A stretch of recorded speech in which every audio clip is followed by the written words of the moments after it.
organize this program. I will be talking on stem cells and the perspective. I started my career in teaching career in 1996 with Alva Sarveda College at Mudabedre with the subject cell Kriya. But teaching the Dhatu concept, actually I come across the stem cell word that the search of the stem cells word led me to develop this concept, which I want to share along with all of you.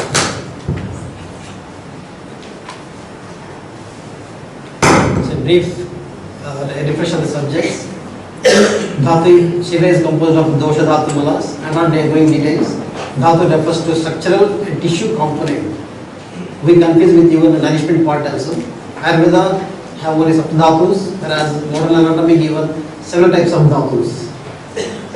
And when teaching, we may not have the much clarity or we have a lot of doubts regarding Adhyas dhatu, Rasa dhatu, Posha dhatu, Poshaka dhatu, Sukshma bhaga, Sthula bhaga, Sthayi, Asthayi, Uttara dhatu, Poshaka, etc. There are several things which we need clarity. And when you see when teaching Rasayana, in the effect of Rasayanas, there is a very strange words of Vaisthapana, Ayushkara, Prasastha dhatu, Apunarubhava chikitsa. Such effects will be seen, which very difficult to explain. And when we come across the Sopana Vidhi, the Puti Praveshik Rasayana, the effects are very amazing. The second day, Gomana with maggots and blood stain. Third day, Virechana with maggots. Fourth day, whole body swelling and maggots from all orifices. Seventh day, only skin and bone remains. Life is preserved only because of Somapana. Eighth day, skin shed off. Fall of teeth, nails, body hair, etc. 17th, 18th day, again every tissue will come up and you become a very healthy individual. Similarly, when you go to Vedagithamna Rasayana, duration after a month, maggots come out of the body. Second month, ant-like creatures come out of the body. Third month, lice come out of the body. Fourth month, fall of teeth, nails, body hair, etc. Fifth month, good strength, lustre, increase in perception. We will develop all the tissues and again you will become very healthy individual in the fifth month. When you see all these effects, very difficult to explain and all these ones. Then, after establishment of these stem cell theories, many things are clarified. We have clarification and understanding of all these effects. We see what are the stem cells, how they will be working. For example, now we know that RBC is formed out of hematopoietic cells. When they divide and develop into RBC, for 120 days, they will die. And from where we are getting the cells again? Because there is no cell to give the cells again. Similarly, the spermatogenesis. The primary spermatogonia developing to secondary, the spermatids, and then sperms. So they will ejaculate it, and from where we are getting the cells again, the sperms. So in 1916, a scientist called Ernest McCulloch James, he proposed the stem cell theories. According to this, the same RBC you see now, after division, only one cell develops into RBCs and the cell remains constant only. This remains constant. This won't develop. After 120 days, that again goes, again one cell will remain. So these are the stem cells. So there will be continuous replication out there. Likewise it goes. Similarly,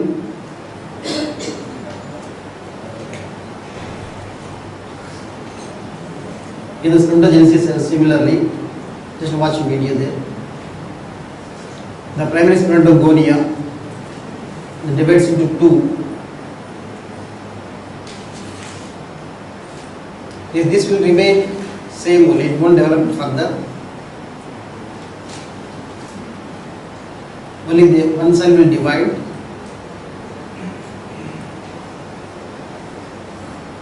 and develop into the spermatids, then spermatozoa, and then going to the lumen, the seminiferous tubules. It goes in. This again go back, develop into cells again. Continuously the replication is there. So what is stem cells? Cells which can make more of themselves, they are stem cells, and cells that can become almost any type of cell of the body. These are called stem cells.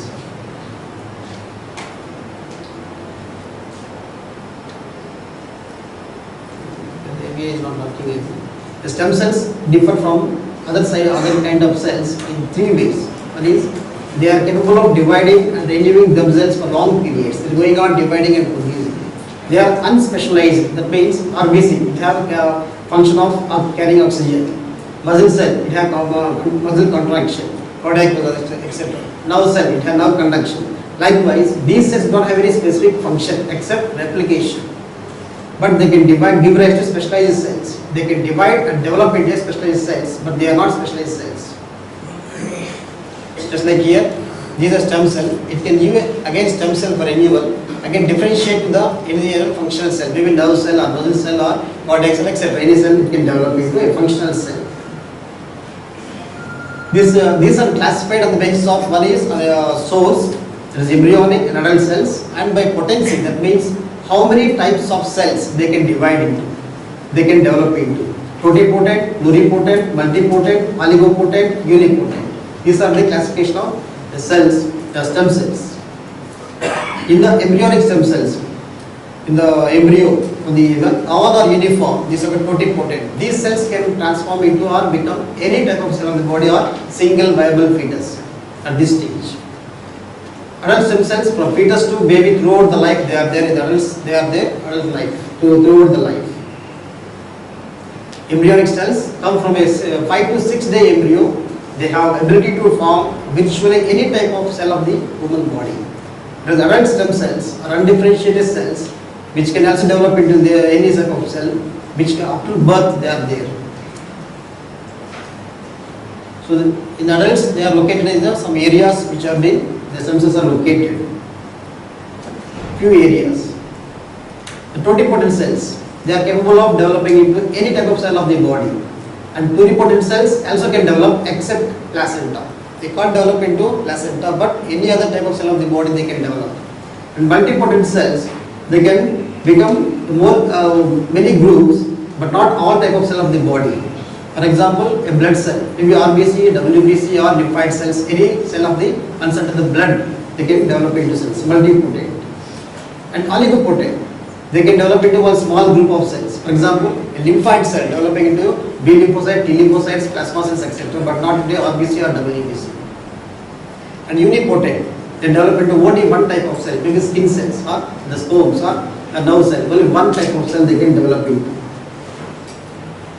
So this we can see the pluripotent or totipotent cells is giving, and then these are developing it again in the tissues, maybe nerve cell or muscle cell, etc. Transfer and differentiation. They can develop into functional cells. They are stem cells, and these are functional cells at the end.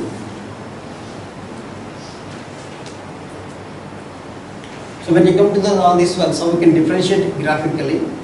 So these are after having division, a group of cells remain constant for the further division. One group of cell will differentiate into the functional cells here at the end.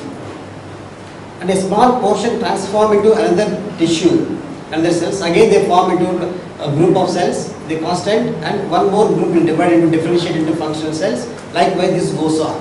So this we can transform as Sukshma. So these are the examples, hematopoietic cells developing to the various type of blood cells developing into. Stem cell is common stem cell, but all these various cells can be developed into the pluripotent hematopoietic stem cells, just like neural cells. So after fertilization, we have stage of totipotent. All cells are uniform. This is called Adya Rasa Dhatu.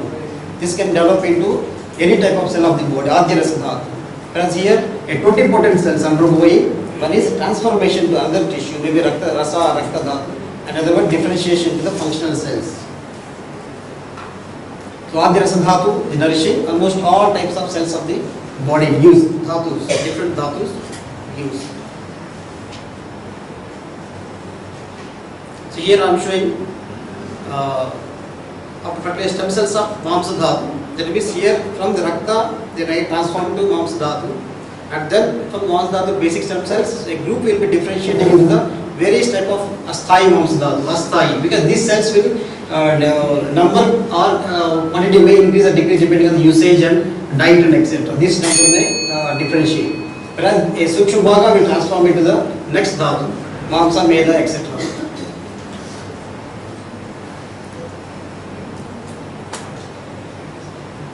This is the differentiation to different type of mamsa dhatus, various type of skeletal muscle, cardiac muscle, smooth muscle, etc. They will develop into these ones, and one transform into the medo dhatu. So this is way only we can explain.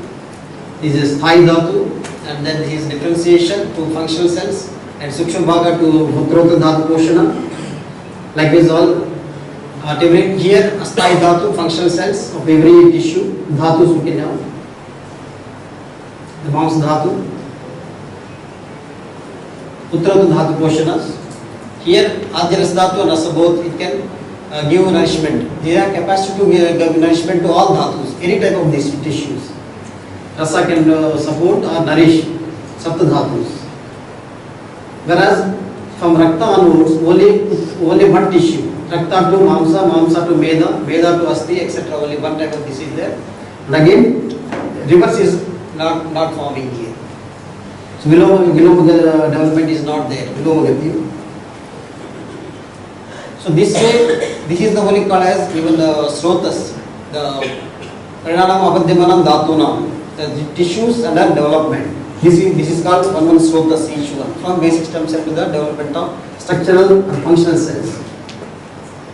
So on the basis of this one, we can say Dhatu component here. There is a Poshya, the cellular component, and Poshaka, nourishment component, from which food we are going to get in. And here, the Sthula Bhaga, that is the stem cells layer. And then in that again we have Sthai Dhatu, the stem cells, and Asthai Dhatu, functional cells, and Sukshma Bhaga, Uttarata Dhatu portion, which is transforming into the next cells. And nourishment part comes from diet as well as from body also. So when we understand these concepts, we can easily explain the Rasayana concept also, how the Vaisthapana, etc. can arrange even for Putipravash Rasayanas. All cells are again developing into the full body. And even Valimu, etc., even Balakara, Rogabhara, Antarang Sandukshana, these are, we can say, unipotent, oligopotent stem cells, which are having fixed type of, or a group of drugs having on one particular tissue, Smruti, Meda, Prabha, Varna, etc. These ones. So this is what the Sabdhatus concept can be explained by through stem cell theories. Well, we can explain. Even Rasayana's effect can be understood by stem cell theories. So drugs of Rasayana drugs, if you are able to establish a particular dhatu or tissue, you can easily administer suitable drugs without wasting much drugs and time. Thank you. Any doubts? I have a personal question. What drug should I take to activate my stem cells for reduce my aging process? That is again Vaisthapana only, that one. Is there? Vaisthapana only, Vaisthapana. Why the purpose is we have to do the research now which drugs, Rasayan drugs acting on which particular stem cells. Then we can apply very well also. So Ayurveda drugs can be pinpointedly used. Now we use very generally. I have many stem cells in my brain. I know it. And how to activate? That's the central question in neurology, yes? Yes. What do you recommend? No, I am also hypothetically I am explaining the theory now. We have to do the research, but present only Vaisthapana only we have to use. Vaisthapana drugs. Okay. And Vedya.